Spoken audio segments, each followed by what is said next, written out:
today. Maybe. First, we have to load up all this stuff from our old boat, do an inventory check, and wash down our new boat, which is a San Juan 28.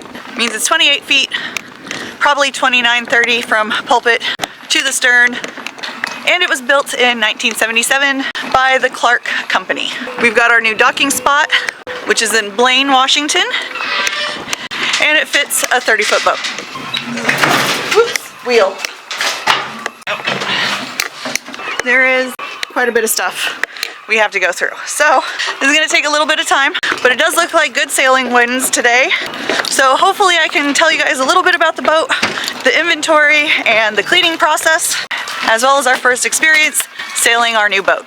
And here we have it, our new boat. She's called the Swallowtail. We got a rolling furler, and all of the rigging hooks up to the cockpit. I will have to stand on top of the boat to get the main up, but it's going to be a winch, a lot easier than our previous PY23. The plan was always to get another boat. We have a 10-year plan. We're in year 3 of it. We were planning around year 5, but things worked out in our favor this way. And maybe we can get our 10-year plan down to like 7. So that would be awesome. But the plan is to live on a boat here within the next 7 to 5 years. Alright, so the question is, we got 2 carts. Do you want me to just start handing you stuff and are you going to put it away while you're doing that? Or do we want to take it's nice and slow and hand stuff off and then organize a bit? Or do we want to pull stuff out of the boat first? I don't know. Yeah, you don't know? Okay. I think Pull everything out? and see what we want to put back. Okay. Let's do that then. What do you think? Are we going to redo some lines today? Probably not. Probably not redo lines today, but we're going to talk about the things we hate. Okay. Because I already don't like that. That's all kinds of cumbersome. Looking at the documentation, it's like, has a table. And I'm like, Well, yeah, it's like our old boat. yeah. Same. I was like, I don't remember it having a table. Those probably should be mounted somewhere. So I did share an interior view of this boat on a short, which is about 3 minutes long, but just in case you haven't seen it, this is the bow area, it's the berthing area. What's this box? Oh, it's a new sunroof. Oh, yeah. For this guy. This is the bathroom. Really great storage area, honestly. This is a really good like weekend trip boat. Some coastal cruising, as they say. You already saw the table. This is the headroom, tons of headroom. I have to actually reach up to touch it. It's an extra 5 feet than our PY23, and the space just feels completely different. We have an additional berthing area, mini fridge, 2 settees or sets. How do you say it? Settees or settee? And then instead of under the seats, additional storage behind the cushions, and then I think pretty much all boats have those cupboards underneath the settees. Electrical outlets over here, and the plumbing down here. Alright, so far we have found like 10 life vests. This drawer is full of stuff, we don't know what's in there. This drawer is full of stuff, we don't know what's in there. Found an empty drawer. Okay, these are empty. Here's a stick. Oh, you found more settees? Well, these are the cushions for the cockpit. Oh, for the cockpit? Yes. Oh, nice. A bit about owning a boat is maintenance and organization. It is a light with has a little wind-up handle to it. Well, that's great to have in case of emergency. Yep. Plugs for through holes? These are plugs for through holes. If one of the through holes leaks, you rip off what's there, put this in here, and hit it with a hammer to plug the hole. Now, if only I knew what a through hole was. Well, I can show you. Yeah. So I dubbed this drawer the repair kit drawer. Yeah? Yeah. That's a thing for something. That it is. That is an autopilot. More random rope. Random rope. But they all have these. They have leads and stuff on them for it, but at this point we don't know what they're for, so we're going to have to discern what this stuff is for. I don't know. Life is simple, just add water. heck is this? It is a bag with rope in it. And then I think this is a lot of safety stuff. This is, need it for the oil spill. And we have been having a hell of a time finding absorbent pads for some reason, so got that. If you guys are looking for a list for your boat on what you need, the ASA 103 has a list per size of your boat on the requirements of safety gear and certifications and decals for your boat. These expired 2 years ago? Yep. You got those till November? Yep. Okay. So, garbage bag of stuff we're gonna go through in our house and store. Bag of stuff we need to find a way to dispose of. What's that? That's a safety flag, isn't it? I'm not entirely sure. It's either a signaling flag or a storm flag. Or a storm sail. Feels mostly, I mean, there's still... We can't test it is the problem. Well, we can, but... That would be rude. These are battens? Yes, for sail battens. That looks important, but I have no idea what that's for. Important stuff that we don't know what it's for is going here. This is awesome. What is it? This is the tensioning, the tensioning guide, so you can correctly tension all the shrouds. The shrouds. And so I was thinking we were going to have to get one of these, but we have one. The boat came with it. Yay! So, good. Since the fire hydrant is already here, we're going to keep safety gear back here, especially so that we don't have to really run and dig into stuff. We can just grab it. We used this bright orange tote to signify an emergency situation. We also found this waterproof medical kit. I actually really love organizing things. This is really fun for me. Found another hidey hole full of stuff. I don't know what that is. It's called a Perco dip key. Both of these are keys to open the lid on the diesel infill. Oh, okay, so we want those together. Yeah. We're definitely going to be having steaks on the boat at one point or another. Ooh, maybe we can catch some fish and grill some fish. I don't know exactly how that will work. We have to get like a fishing license, right? Yes. For fresh fish, I will definitely get a fishing license and learn how to fish. I don't know how to fish, but it can't be that hard, right? This is not for the boat.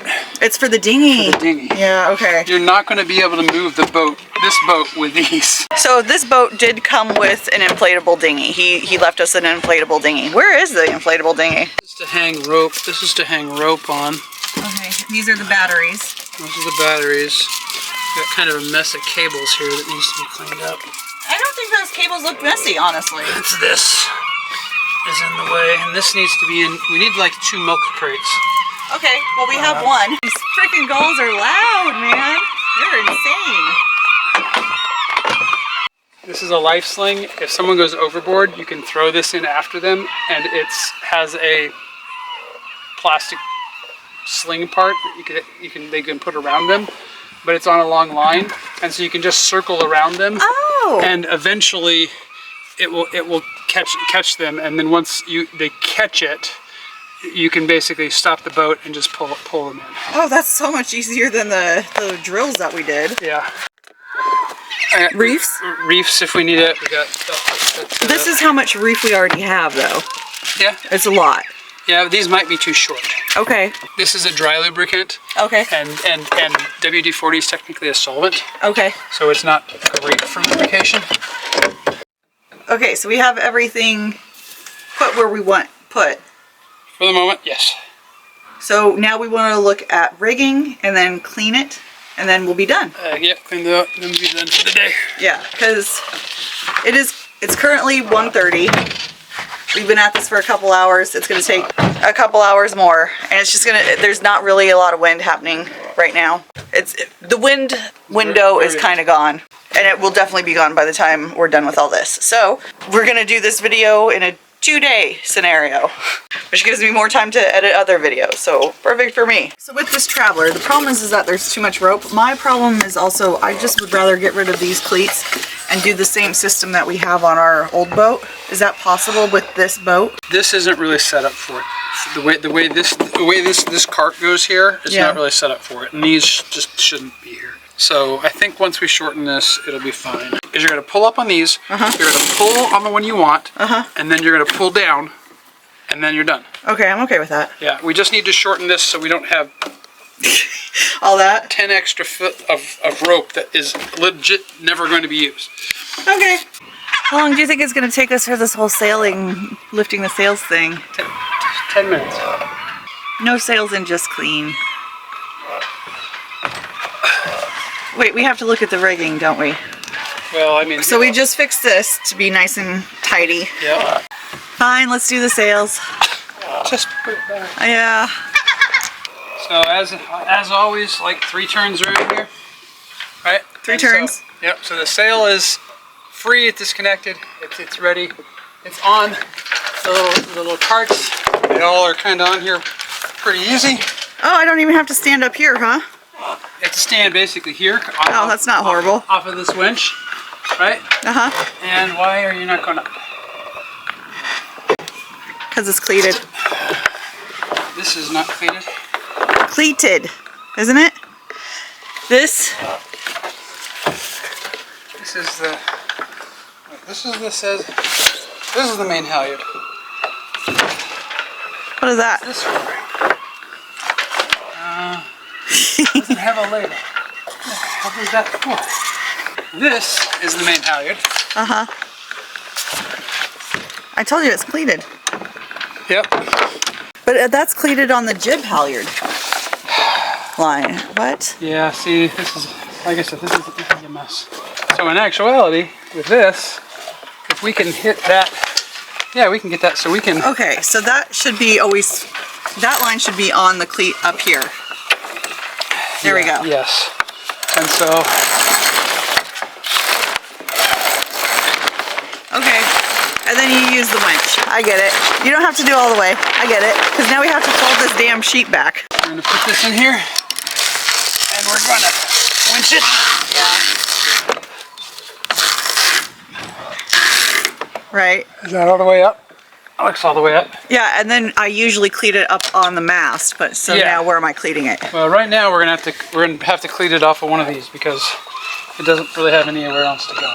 Which means we're not going to be able to use this winch because we're not going to be able to move it, which is fine. But we can. Okay, so that winch has a cleat next to it. Yes, which we could, instead of having this here, we could do it there. On it. And then cleat it off. And cleat it off. But if we're doing it here, we don't have to be up there. Yeah. Right? So we can be here, which is safer, right? Yeah. So, and that, I mean, that will work. See, these aren't under a lot of tension. We need to have one of those guides, but we need to basically set it up so that it routes through here better. But this will work for now. For now. Ooh, so we've got a label for topping lift here. This blue.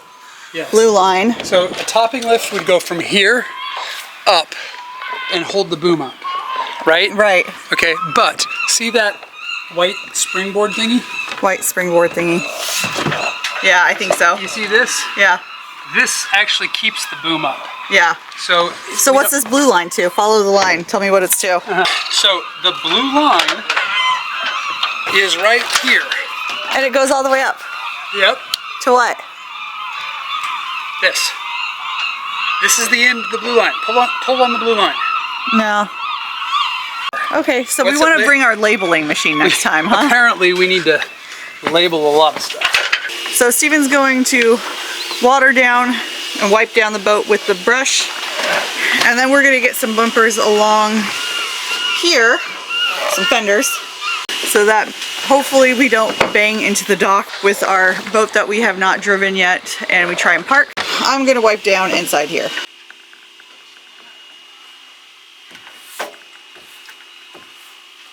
I need to bring my handheld vacuum cleaner and apparently the label maker next time. And speaking of next time, we'll skip to it because that will be when we're sailing. So right now you're checking the oil? Yep. Didn't we check the oil like last week? Check the oil every time before you start it. Okay.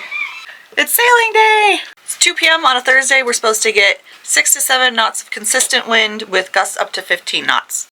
This is going to be perfect for a larger boat. And the thing that we mainly have to remember while getting out is there is a buoy that you don't want to go past because it's very low tide. And we will get stuck if we go anywhere near it. So we're gonna go the complete opposite way of it. All right, ready, Freddie? This is when I want a 360 camera because the backing up is gonna be the more interesting part. All right, start the engine.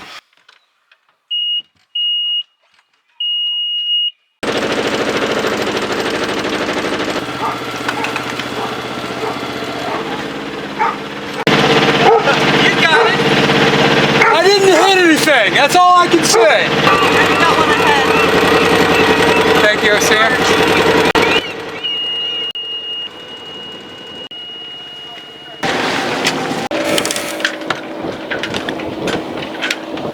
What can go wrong will go wrong. Okay. We checked everything and still, and the motor is going So we're sailing right now, right? Technically, yeah.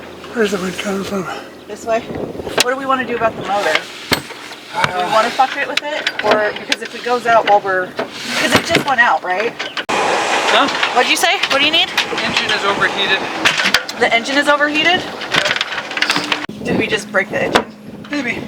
Are you serious? I don't know. The engine is very hot. Step 1 is to let it cool down. Step 2 is to check as much as there is to check that I know how to check. I want to get us actually sailing. Where's the other one of these? On the I just floor. threw it on the floor because, you know. It's a perfect place for it. Okay, walk me through the engine a little bit. So when we turn on an engine, we just turn it on and it should be good to go. This engine is seawater cooled. Seawater cooled, okay. So we have to have water coming in from the sea via a seacock. That comes in, it goes through a sea strainer. Goes and cools the engine and it comes out the hole back here. And there was water spurting out back there? As far as I could tell, yes. Okay. So it means it was coming in. But we were rocking and tipping and not flat, so I can't tell you how much was coming out. Okay, it might get bumpy. We got someone coming up on port. Okay, explain to me why you're up there. What are you doing? So I know what I need to do. I'm getting the lines clear so that we can pull the jib lines, the jib sheets in. Okay. And I just don't want stuff on top of. And There we go. Got us up to 2 knots. I'm good at getting the speed. the reader of winds. I am the reader of winds. Ooh, I almost got us up to 3. A lot of activity as far as crab boats, fishing boats, speed boats. A lot of underpower boats out here. All right, I do want you up here for a hot minute because I think we're gonna want to attack soon. I'm getting into shallower, and if I go out more, I'm gonna start luffing.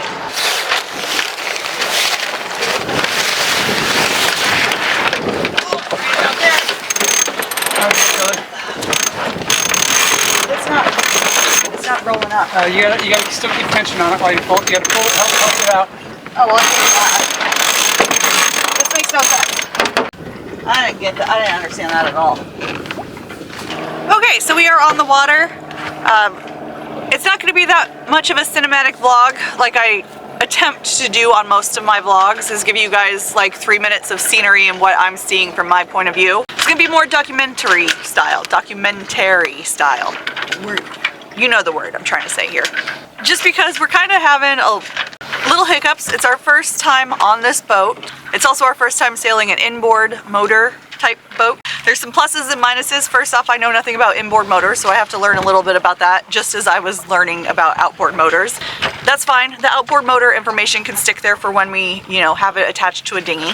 There's something called a seacock, C-O-C-K, not C-A-U-L-K like I was thinking. That has to be pumping seawater to cool the engine, and then you should see that water being pumped out of the boat. And Steven and I really didn't see that happening. We tried, but there were also a lot of underpower boats around us, so we were having a hard time telling because there were so many waves and the engine was also kicking up water. But it does seem that our motor has overheated. Also, the blower that pumps out fumes from the cabin doesn't seem to be going. When we turned on the engine the first time on this boat, it was a little sticky, so we're just trying to figure out if there is a certain special touch that is needed, or if something on the battery isn't connecting. We're gonna have to figure that out. The problem is that I'm concerned that the motor got really hot, and it made this loud beepy sound for a long time, which is why a lot of the video is edited out, because you guys don't want to hear what we heard for like a good 15 minutes. You guys may know overheating an engine, not the best for the engine. So it's cooling down right now. We're gonna check everything out before we head back in. But other than a little finagling with the inboard motor, it was really easy to get all the lines done. I didn't have to stand on top of the boat to lift the main. It was a little bit hard backing out. Tight spaces, new boat, finicky motor, but we did it. Sailing this guy is super easy, and on the waves, it feels so smooth. It feels so much smoother than the PY23. The PY23 is a great boat to learn on just because this is super easy. Like we're going, well, I had us going at 3 knots. It's now going at 1.91 knots, but 3 knots on the PY23 if it was really windy or really wavy actually kind of scared me if we were going against the waves. There's not that many waves out here, but we've been going 3 knots while I was sailing against some powerboat waves, and it felt fantastic. It felt fun. So there is a noticeable difference when sailing a bigger boat. This also is lower to the sea level. Like the PY23 sits high. This one just feels a little bit more streamlined. I definitely think that we can take this out coastal cruising over around the San Juan Islands, where there are plenty of whale sightings usually. So hopefully that will be in our future. Steven is about to work on the engine. I'm doing some nice sailing. Beautiful view. We're getting about 3 knots. Right, so here's where we're at right now. The jib has been rolled in. Very nice and easy, love that. The engine is not turning over. We're considering options here. You started the motor. It started and then stopped. Yeah. Which is good. Yeah. So let's go ahead and let that sit. Settle for a little bit. What's it doing? What's it doing? So that's kind of indicative of it getting some fuel, but there's still air in the lines. Okay. So that's good. That's good. That's good. Yep. Good thing we got time to figure it out too. So the issue is the seacock is open. We've double checked that. For some reason, our engine isn't being cooled, and I honestly couldn't tell you why. And this option of tying up along the pier, it's not going to happen. It's a no mooring zone, so not a spot for us to try and tie up. We're in a bay. We're at 25-ish feet of depth right here. Yeah. And so when you drop your anchor, this is mud here, which is kind of the best mud or sand because there's no rocks. There's no rocks, which is going to make it harder to pull up the anchor. There's no sea life, reefs or anything on there that we'd be damaging.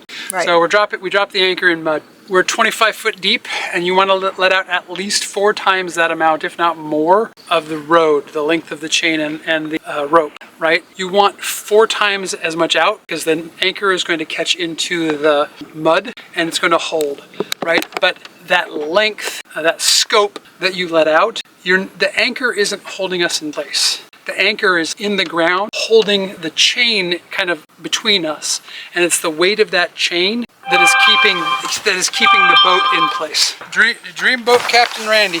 Dream boat Captain Randy to possibly tow us using 2 dinghies to our spot if it's safe. So we called like right around his dinner time, and he's willing to help us out, which is amazing, especially for that price. If you're in the area, say the name again. Randy Parton, Dream Boat Company, out of Blaine, Washington. 15 minutes.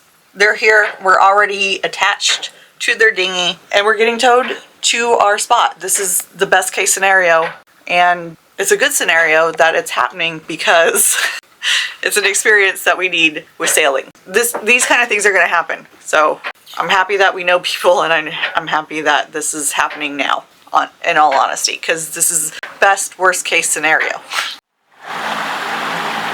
They're towing us? Yep.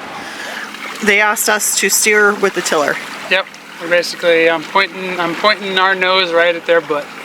And he said it was probably the sea strainer? Yep, he says there's a lot of algae and gunk in the water, and it probably just picked something up and clogged the sea strainer. So we just got to crack it open and make sure it's clean, and hopefully that will take care of our problem. And at one point we were getting water, but we both thought we were getting water, but were we getting enough water? Yeah. Okay. This stuff right here might be the cause of all of our worries. It's 8:30. I thought we weren't even going to be like getting the dinghy out to us until about this time. I thought we'd be home maybe 11. That was amazing, was it not? He was amazing. He was on the ball. He was on the ball. Best marine tow in Blaine. Yes, highly recommend. Dreamboat Randy, or Dreamboat Towing Captain Randy. Dreamboat Towing Captain Randy. Also, he's just awesome to talk to. So I was confused when the motor was making that beeping sound. I was like, wait, we need to reverse and we need to just park it and be done, because I was worried about the engine. Steven has explained this to me, and his worry was that he didn't know if the engine would be willing to go in reverse at this point, and his point of concern was to go out to where he knew we could catch wind and get power, and then with the sails up and with the wind, go find a point of anchor. And since we were already with our sails up and we had the boat out, we needed the engine to cool, and we were doing other things like checking a whole bunch of stuff, like what were we checking? A bunch of maintenance items around the engine. But just to cover it, right? Right. Is when we were coming out and the engine started going, we were still in the harbor. We were still in the marina. Yeah. Which was tight quarters. A lot of boat traffic, because apparently all the crab boats were coming in. Yep. There was a lot of stuff going on. Yes. Right? And just reversing, that's a brand new boat to me, and I've never actually tried to steer it in reverse. And you didn't know if the motor was going to go out. And I didn't know what the motor was doing or when it would stop doing anything. Yep. So I wanted to get to open water so that we were away from everything, so that if the engine died and we didn't have any power, we had time to react. Right. And even when the engine did die, which it did, but we were in the middle of the bay by that point, right? Right, and you jumped up and got the sails up. So then I lifted the sails, and we had power, and we could go, right? Right. And then we started troubleshooting the issue to try to determine what was wrong, if we could restart why the engine had failed. It was overheated. And then we were trying to diagnose why it overheated. Right, and you had me checking the water pump. Yep. And it was sputtering. Yep. I was like, I can't really tell. It didn't look like what I imagined it should look. Right. So. But I don't know this boat. I don't know this outboard motor. Yep. And so it should have been where the outlet is for where the water and the exhaust come out. It should have had water spurting as the engine was going. Spurt, spurt, spurt. What that correct volume looks like, we don't know, because we've only had the engine running. I saw it running before I bought it. We had it running while we moved it, and then we had it running today. But I don't know the correct volume of water. Which also leads to the theory of the filter being clogged. Yeah, well, and ultimately, once the engine cooled and once we actually got it running, sort of poorly, we had no water. There was no water coming out.